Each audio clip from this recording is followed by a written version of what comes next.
प्रधानमंत्री पहुंच चुके हैं, लेकिन यूथ स्किल डे के अवसर पर प्रधानमंत्री का ये संबोधन आपको सुनवाते हैं। एक राष्ट्रीय जरूरत है। आत्मनिर्भर भारत का बहुत बड़ा आधार है। बीते 6 वर्षों में जो आधार बना, जो नए संस्थान बने, उसकी पूरी ताकत जोड़कर हमें नए सिरे से स्किल इंडिया मिशन को गति देनी ही है। साथियों, जब कोई समाज स्किल को महत्व देता है तो समाज की अपस्किलिंग भी होती है, उन्नति भी होती है। दुनिया इस बात को बखूबी जानती भी है, लेकिन भारत की सोच इससे भी 2 कदम आगे की रही है। हमारे पूर्वजों ने स्किल्स को महत्व देने के साथ ही उन्होंने इसे सेलिब्रेट किया, स्किल्स को समाज के उल्लास का हिस्सा बना दिया। आप देखिए, हम विजयादशमी को शस्त्र पूजन करते हैं, अक्षय तृतीया को किसान फसल की कृषि यंत्रों की पूजा करते हैं, भगवान विश्वकर्मा की पूजा तो हमारे देश में हर स्किल, हर शिल्प से जुड़े लोगों के लिए बहुत बड़ा पर्व रहा है। हमारे यहां शास्त्रों में निर्देश दिया गया है, विवाह दिशु यज्ञशु गृह आराम विधायके सर्व कर्मसु संपूज्यो विश्वकर्मा इति श्रुतम। अर्थात विवाह हो, गृह प्रवेश हो या कोई और यज्ञ कार्य, सामाजिक कार्य हो, इसमें भगवान विश्वकर्मा की पूजा, उनका सम्मान जरूर किया जाना चाहिए। विश्वकर्मा की पूजा यानी समाज जीवन में अलग अलग रचनात्मक कार्य करने वाले हमारे विश्वकर्माओं का सम्मान, स्किल का सम्मान।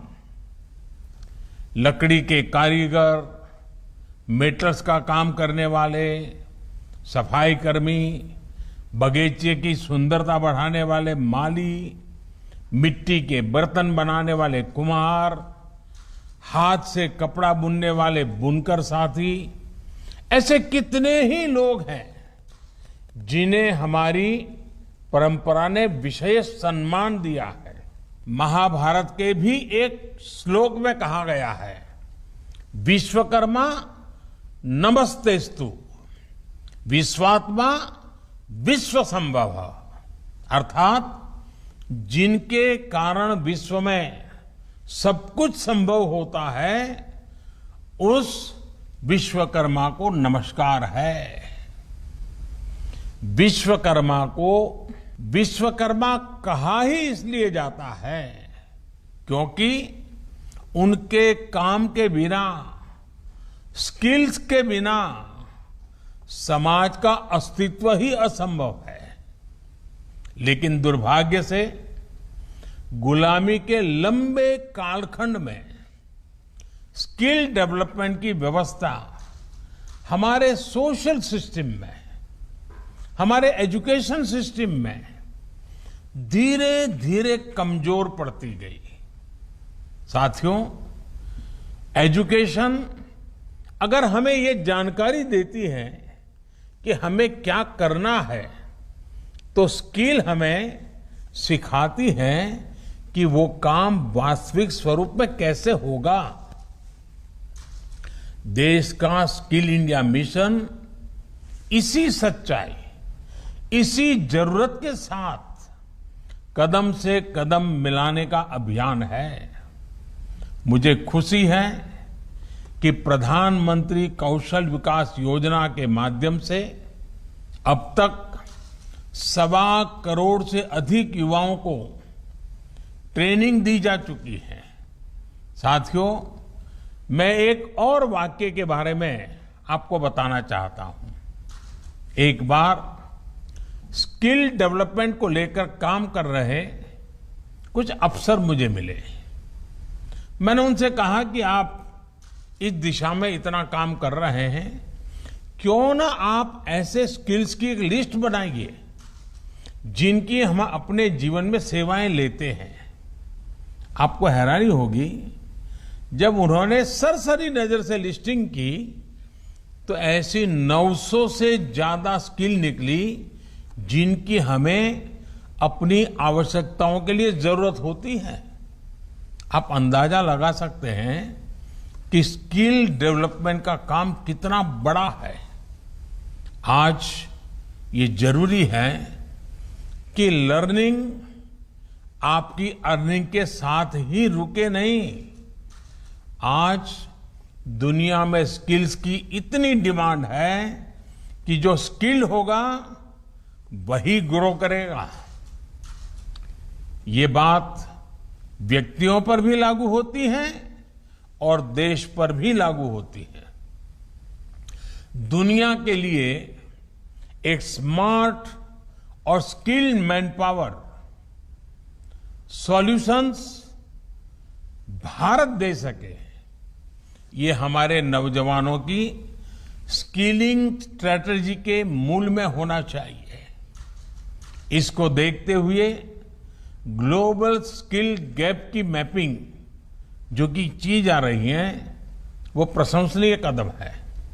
इसलिए हमारे युवाओं के लिए स्किलिंग, रीस्किलिंग और अपस्किलिंग का मिशन अनवरत चलते रहना चाहिए। बड़े बड़े एक्सपर्ट्स आज अनुमान लगा रहे हैं कि जिस तरह तेजी से टेक्नोलॉजी बदल रही है, आने वाले 3-4 वर्षों में बहुत बड़ी संख्या में लोगों को रीस्किलिंग की जरूरत पड़ेगी। इसके लिए भी हमें देश को तैयार करना होगा। और कोरोना काल में ही हम सबने स्किल्स और स्किल्ड वर्कफोर्स की अहमियत को बहुत करीब से देखा है, महसूस किया है। देश कोरोना से इतनी प्रभावी लड़ाई लड़ सका तो इसमें भी हमारी स्किल्ड वर्कफोर्स का बहुत बड़ा योगदान है। साथियों, बाबा साहब आंबेडकर ने युवाओं की, कमजोर वर्ग की स्किलिंग पर बहुत जोर दिया था। आज स्किल्ड इंडिया के जरिए देश बाबा साहब के इस दूरदर्शी स्वप्न को पूरा करने के लिए भरसक प्रयास कर रहा है। उदाहरण के तौर पर आदिवासी समाज के लिए देश ने गोइंग ऑनलाइन एज लीडर्स यानी गोल्ड प्रोग्राम शुरू किया है।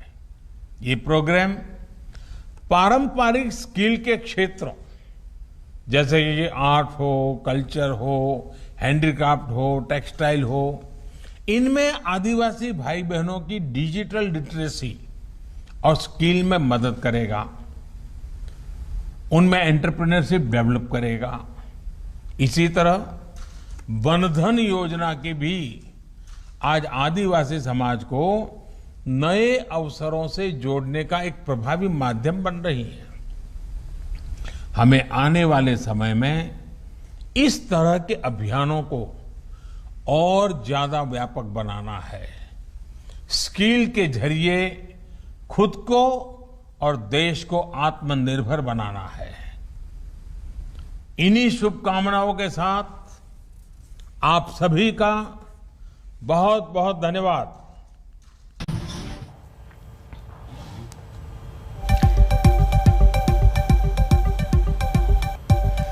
विश्व युवा कौशल दिवस के अवसर पर आप प्रधानमंत्री नरेंद्र मोदी को यहां पर सुन रहे थे। उन्होंने किस तरह से फोकस किया स्किल के ऊपर, क्योंकि जब 2014 में सरकार भी आई थी उस समय भी स्किल डेवलपमेंट को लेकर लगातार प्रधानमंत्री मुखर रहे थे और आत्मनिर्भर भारत के लिए कितना जरूरी है अपने संबोधन में प्रधानमंत्री ने इस बात का भी जिक्र किया। इसके साथ ही काशी